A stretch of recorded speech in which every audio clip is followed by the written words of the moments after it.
တက်ကြီးလာပြီဆိုလို့ရှိရင်ဘာမှတိတ်မကောင်းတော့ဘူးဘာယောဂမှအထွေထူးမရှိဘူးဆိုရင်တော့မှ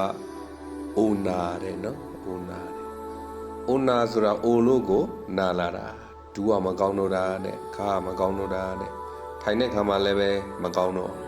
ထားတဲ့ခါမှလည်းလေးဘက်ထောက်မကောင်းတော့ဘူးတက်ကြီးလာလို့ရှိရင်လေအဲ့ခါကျတော့ခန္ဓာကိုယ်ကြီးကတော့တက်ကြီးလာတာနဲ့ပျက်စီးလာတာပဲနှစ်ပေါင်း350လောက်ရှိတဲ့အင်ဂျင်တစ်လုံးလို့ပေါ့နှစ်ပေါင်း350လောက်သုံးလာပြီဆိုဟိုနေရာဒီနေရာကတော့ဆက်ကပျက်စီးလာတာပဲအဲ့လိုပဲဦးဇင်းတို့ခန္ဓာကိုယ်ကလည်းပဲ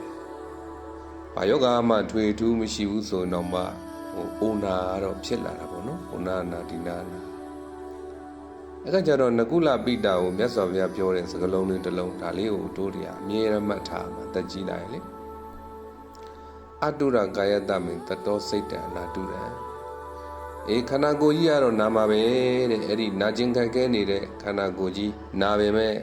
စိတ်မနာအောင်ကြိုးစားပြီးတော့နေတော့ကိုယ်သာနာ၍စိတ်မနာစေနဲ့ဒါတရားလောကမှာလဲတိတ်ပြီးတော့တွင်ကြဲကြဲကြီးကိုအသုံးများကြတယ်လေကိုယ်သာနာ၍စိတ်မနာစေနဲ့